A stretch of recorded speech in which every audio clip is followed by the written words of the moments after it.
I grew up in a place where you tell stories in two dimensions. It's linear. There's a beginning, there's a middle, and there's an end. And that was doable until I started to experience more complex experiences like grief.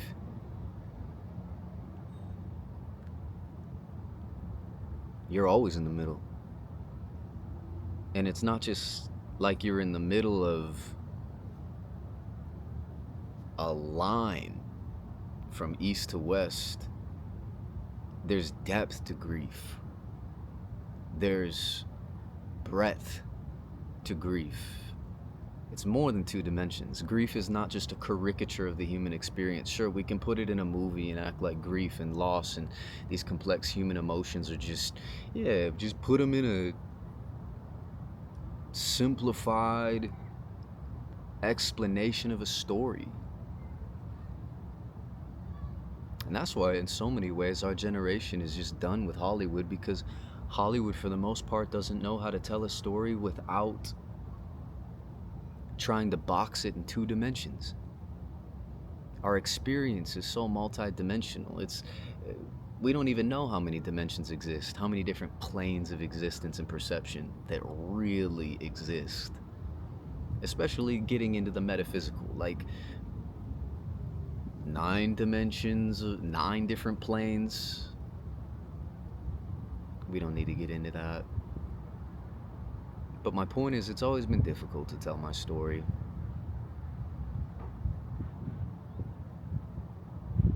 And sometimes it's hard for us to tell our stories because we don't want to be oversimplified.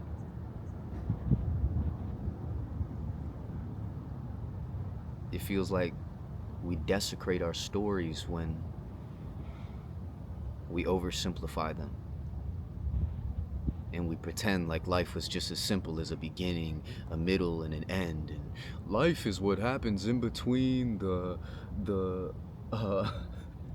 the birthing room and the morgue, or whatever that saying is.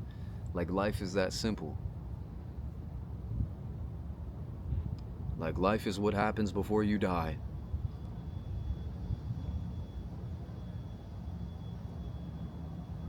We overcomplicate things that we oversimplify. And all of us can see that.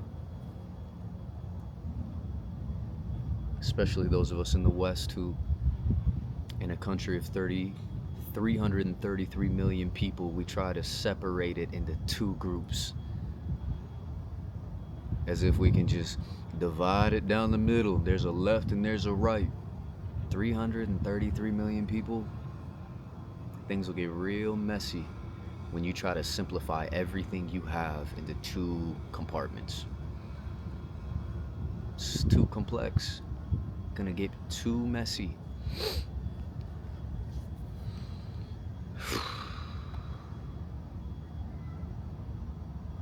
I don't know how to tell my story. There's a part of me that doesn't want to tell my story. I just want you to meet me now. Who cares where I came from? Who cares where I was born? Who cares how I grew up? Who cares where I was even before this? What matters is that you and me are here right now. You're engaging with me right now.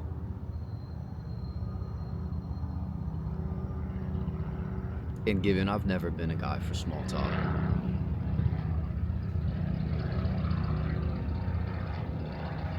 I'm gonna try to talk over this helicopter, even if it's unintelligible. But it gets in the way. I had a mentor, what a cheesy word, by the way. I had a mentor tell me, let's not even call him a mentor. A guy told me the other day something he does to just throw people off and also connect deeper with people is when people ask, what do you do? Literally tell them what you did today. And sure, it sounds petty, and it is kind of petty, but it gets petty when we start talking about what we do, and suddenly it becomes this one-upman, size up, who's doing what, who's making what, who's got what, who's... Yeah, especially out here in Los Angeles, it's like, yeah, what do you do? My new answer is, I woke up this morning, I made some lemon water, I took my dogs out, Maddie and Moose. I did a slow push-up, something I've been doing for a while. I drank some coffee. I took a few breaths, paused, just got silent for a little bit. Then I got ready and I brushed my teeth and did a little bit of writing. Then I spent some time with my wife, had some coffee with her. Then I went on a bike ride with my friend Eric. And we biked to Beverly Hills. At first, he made this point about how Beverly Hills doesn't really have hills, but then we went into the hills and realized at least part of Beverly Hills has hills. But you see, you get my point. You get my point, that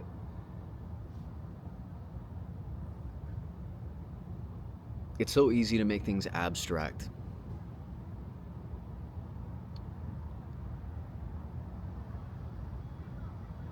And part of what I think I want to give people permission to do through my work, it's not work, but it's what I've done most of my life, is communicate. And it's not just communicate, but I want to build a bridge. I want to build a connection point between people and God. And I hesitate to say that because there are so many preconceived notions of even what you may think, who I think God is, which is why I don't really tell you where I came from. Because we love to oversimplify what we don't understand, because if we feel that we can understand something, then we don't have to be scared of it. Because if I don't understand you, I can't predict you. And if I can't predict you, then I don't feel secure. We don't feel secure. That's why we like predictability. We like consistency. People who I know how you're gonna move. I know what you're gonna do. But unpredictable people feel like unsafe people. My friend and I were talking about that saying, Eric, who I was just mentioning. You know the saying, insanity is doing the same thing over and over, expecting a different result. But it's impossible to do the same thing over and over again. That's part of the reason why data interpretation in science it's similar to the conversation on interpretation of scripture. Well, that's just what the Bible says. No, that's how you interpret it. Well, that's just what the data says. Well, no, that's how you interpret data. Data is infinite.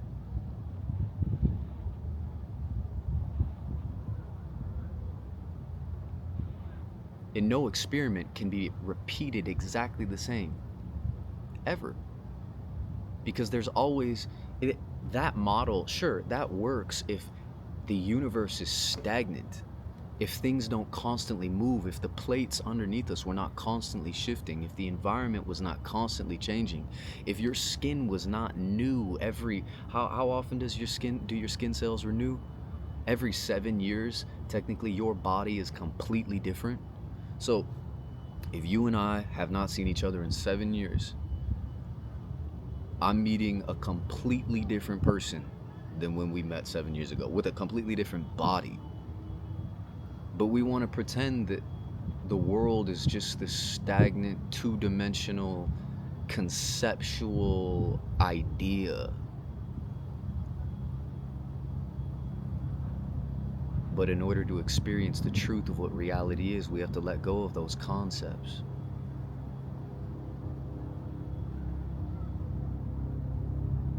So that saying, when insanity is doing the same thing over and over again and expecting a different result, you can't do the same thing over and over again. You're not the same person you were when you tried to do it last time. All the dynamic, everything's changed.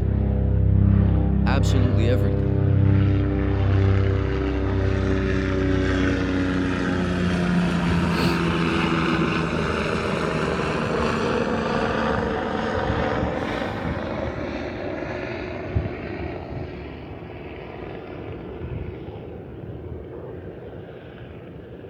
It's interesting, because I grew up on that verse where it says, "Behold, I make all things new. Behold, I make all things new." And then people would pray for newness, for freshness. But then every day they would wake up and say things like, "Just another Tuesday. Just another day." Things are always new, but it's our choice whether we see them as new or if we are just living in a constant feedback loop. Is it just another day? We get that choice. Is today a new day? Because it is. It can be. Every single thing can be new. But what's hard for us is to let go of what we think we know.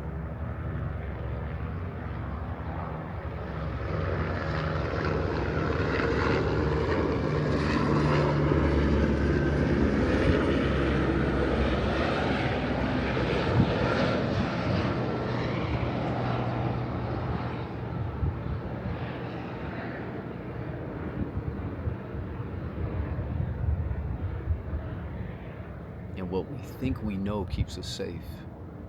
Because if I understand something, like I said, I can predict it. And if I can predict it, then I can ensure that I'm secure. It's part of the reason why we worship money. It's part of the reason why most of us, talking to myself, compromise so much for the sake of monetary security when it's purely an illusion. We want the opportunity to lie to ourselves more easily. Because the fact is, we all know deep down. We all know. But how much of ourselves are we willing to give up for the sake of an illusion of security? And that's the thing, it just starts with one little compromise, right? Like, oh, I'll just do it for the money now so I can not do it for the money later. But how you got it is how you keep it. So if you got what you have by compromising yourself and your heart and your soul, you're gonna have to keep what you have by compromising your heart and your soul. Is it worth it? I can say for sure, there's one circumstance that I can think of for sure where I compromised myself so deeply for money. And I don't necessarily want to go into what exactly it was, but what I can say is there was a season of my life that I engaged with purely because I was trying to survive. We were trying to survive. All the evil that is done in the world is done in the name of I did what I had to do. I did what I had to do. It's the basis of all wars, it's the basis of all conflict because I did what I had to do. So how do we break outside of that? How do we get beyond greed into generosity? How do we get bigger? How do we become people who are not trapped in this never-ending cycle of compromise where we just it feels horrible. It's not like something that's got an incredible payoff. Everybody that I know who was compromised all the way to the point where now you live this soulless existence in a mansion in the hills. Ooh, not it. Not it. Terrifying. Terrifying, yo. Ooh. I gotta say, over the past few years, I've had the opportunity to see what a certain level of monetary wealth looks like, and it made me wonder if it was a curse for a moment. It made me run from money. I don't want it. I don't want it. If this is what it comes with, I became that guy for a second. I became that guy.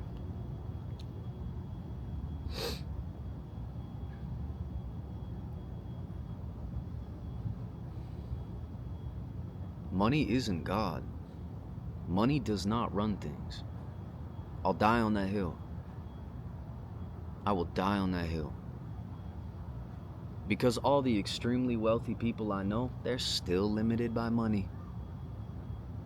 And as a matter of fact, some of the people I know with the most monetary value are the most limited people that I know.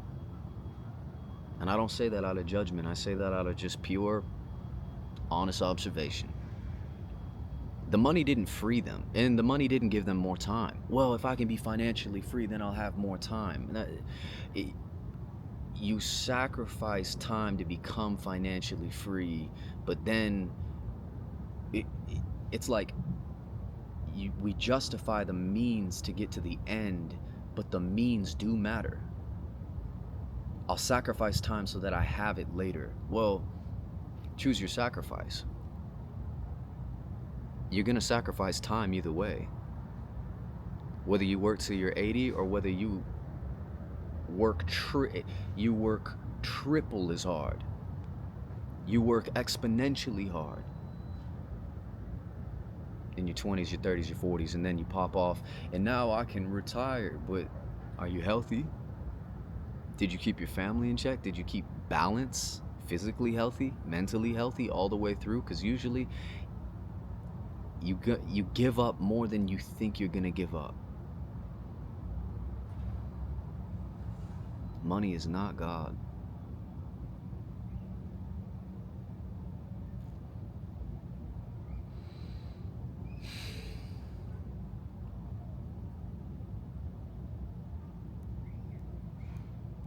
I guess I should say why I'm making this channel. I haven't said much about me, but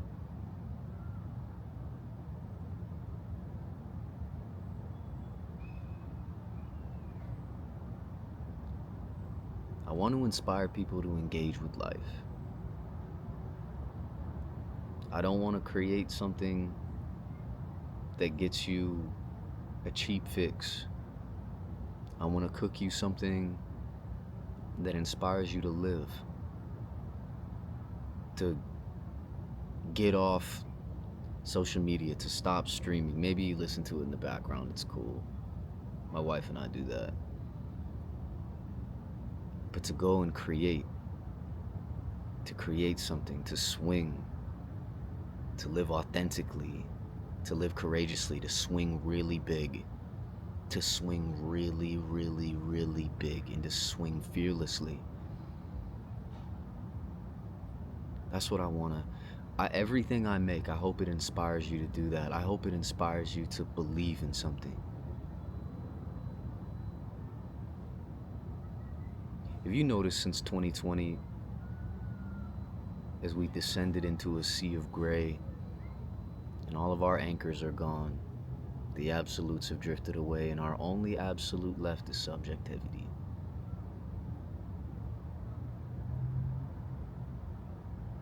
Where it feels like now black and white has become so blurred, and it's like, is there anything to stand on?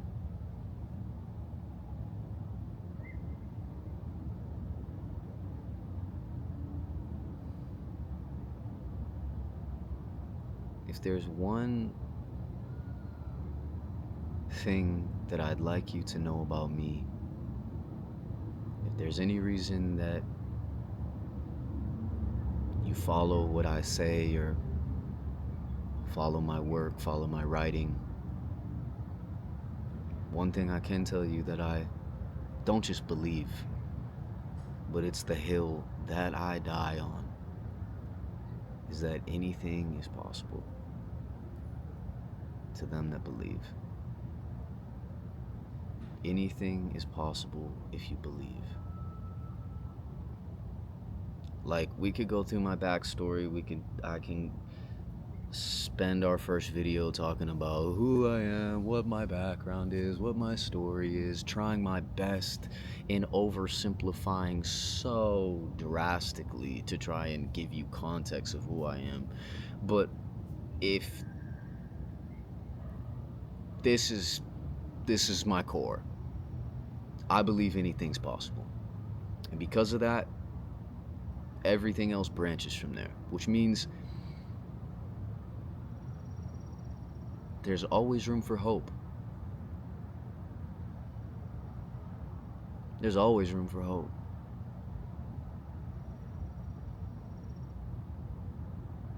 And in my work now, other than writing and communicating, I spend most of my time in crisis support for people who have really reached the end. That's most of the time when I get called, is when we are at the end of our rope. And when we're at the end of our rope, it's that final choice. Is there still hope? Even when it looks like it is over. It's over. There's no way we're coming back from this. We can always come back. You can always get up. And if that's all my content inspires is hope, oh my God. Oh, I'd be so satisfied. Yo, I would be so satisfied. People trash Joel Osteen all the time, and especially pastors, like, man, all this guy's talking about is hope. Man, then you've never been hopeless. You've never been hopeless then. That's what that tells me. Sure, there's other things about everybody has their flaws, but you'll never catch me trashing Joel Osteen. The amount of hope he's given to people, nah, you've never been hopeless then. I'm talking to pastors, by the way. I'm talking to pastors. I'm talking to pastors who trash you. Because I understand everybody's got their stuff. But there is always hope. I got hope for the world. I've got hope for the USA. I've got hope. I've got hope for you. Seriously. It's not just something I believe, it's something I know because I've seen it. And it's not even because I've seen it, but I have seen it. I've seen it in myself.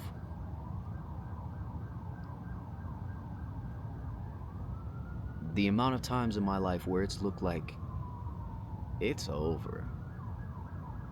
He's done. He's done.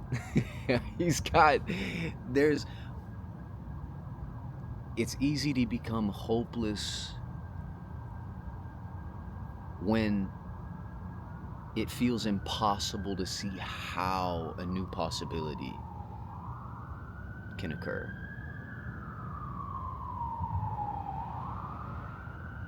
Hopelessness is the non-existence of any possibility that we can get up from where we are.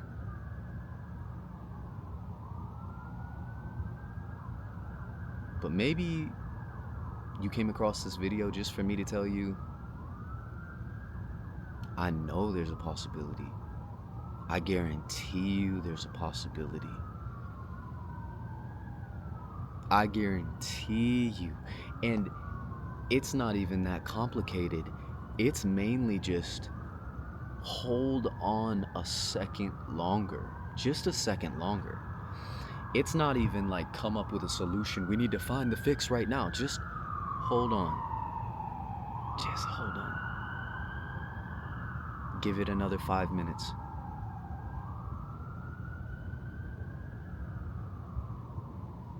This too will pass. This too will pass. Everything is temporary. I know it feels permanent, ladies and gentlemen. I know it feels permanent. I know the pain feels permanent. Oh, but just like everything else, it's temporary. It's temporary. This too shall pass. And there's something about knowing that gives us endurance. It gives you that kind of grit. It gives us that thing that you just hold on for a second longer, and we find things just move through us. Because nothing's stagnant. Things move. Sadness moves. Anger moves. Rage moves. But part of the reason we get afraid of these emotions is we feel like these emotions are permanent, but they're not permanent. As a matter of fact, they stay longer the more we suppress them, the more we try not to feel these things.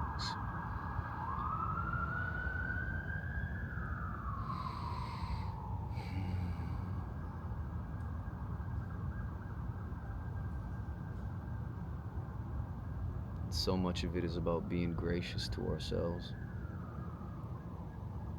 So much of it is about just being a little bit more gentle with ourselves. You're doing your best. You're doing your best.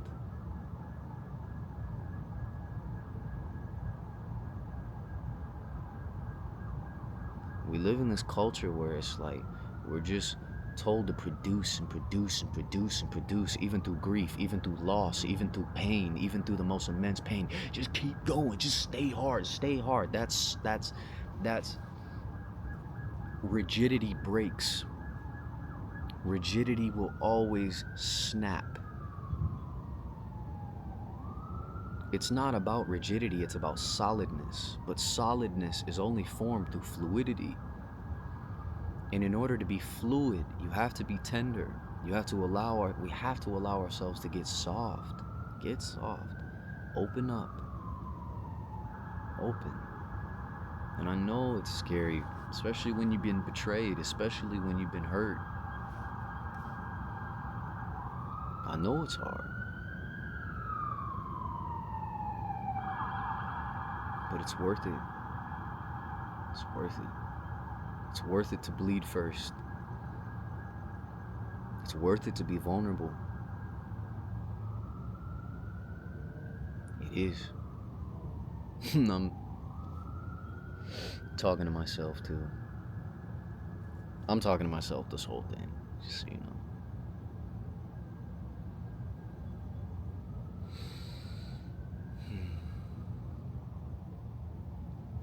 But can we allow ourselves to be okay with not being okay?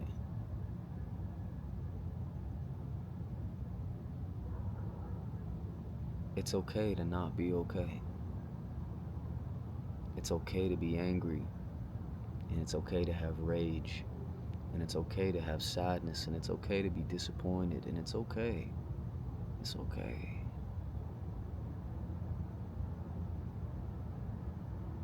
It's okay to lose. Well, you're just gonna make people into losers. You don't know how to win until you know how to lose. The worst winners are the people who don't know how to lose. Those are the people you don't want to win, are the people who do not know how to lose. You don't know how to win until you know how to lose. You don't know how to begin until we know how to end. Oh, and I know, it's such a tough thing though.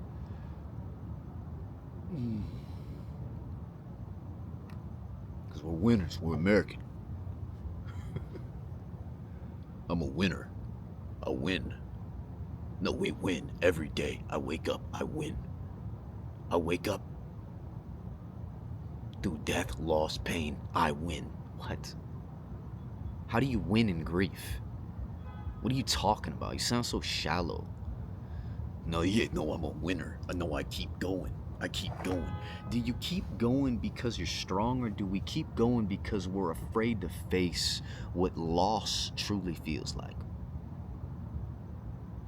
Because I know that type of masculinity. I know it. I know that type of masculinity where we No, no, I'm just a winner. I'm just a winner. no let's talk about loss. Let's talk about death. Let's go all the way here, my brother.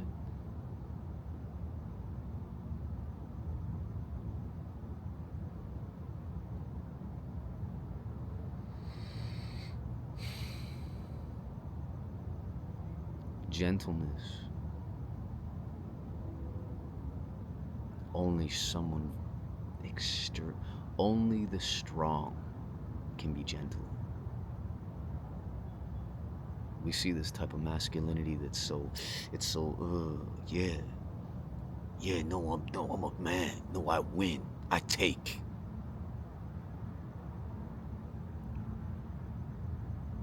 It's fearful masculinity. It's scared. Why do you take? Because I can take. Because I can. Look, no, no, no, no, no. You only become a taker when you feel that the universe is against you. And if you feel that the universe is against you, you are living your life from a completely defensive position. And we live our lives from defensive positions because at the end of the day, we're fearful of what will happen if we do not take, if we don't take our place.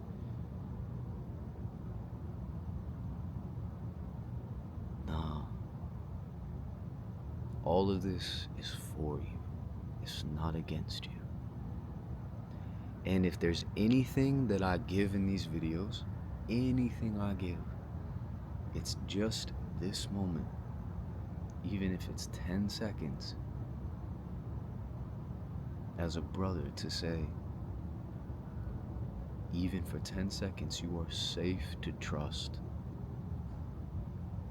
We can keep it here. You're safe to trust that all of this is for you. It's not against you. It's not against you. And I know it's so hard. It can be so hard to trust that, especially when you've been so hurt. I know. I know.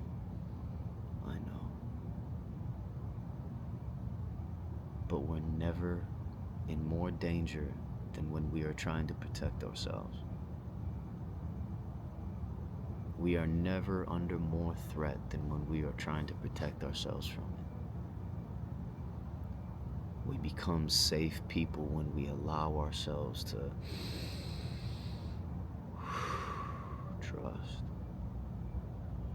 Trust. Let go. Let go. And what we find is that most of us have been living purely defensive lives. We've actually never made an active choice. We think we've taken our power back, but in reality, we're just reacting to situations that we're just seeking protection from.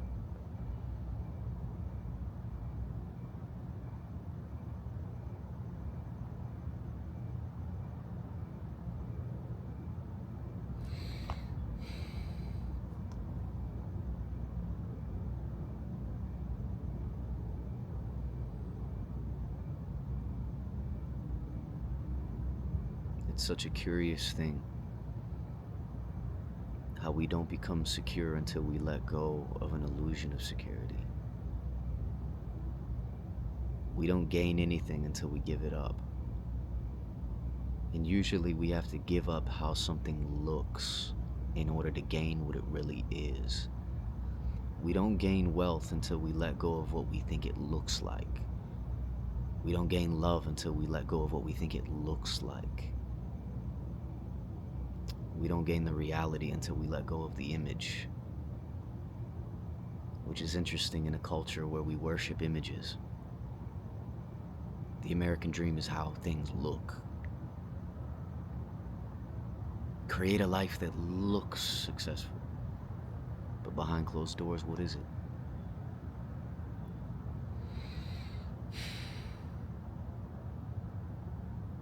You already are what you should be.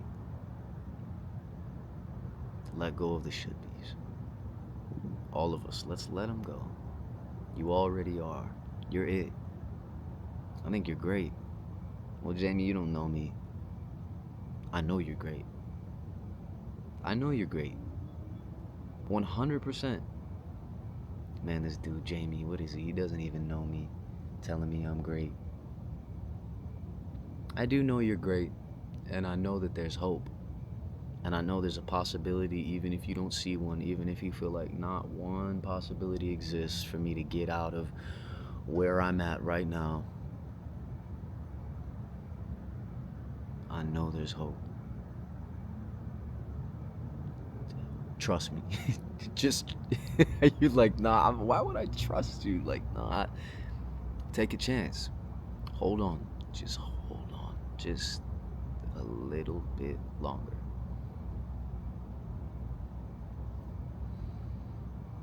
I don't know if this resonated with you, but appreciate you hanging out with me in my roof. Sorry for all the helicopters and sirens. People around my neighborhood have been calling it Gotham, which is just kind of fun. I love that.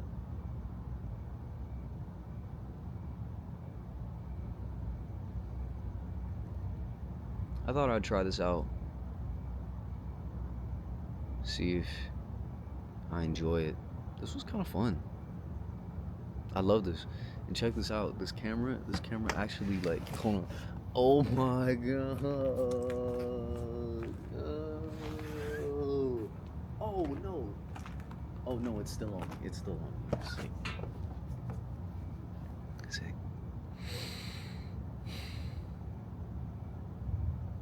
Anyway, just looking to be a brother to you, looking to be a support for you, and most of all, I kind of just enjoy talking. So, yeah. See you later. Thanks for watching.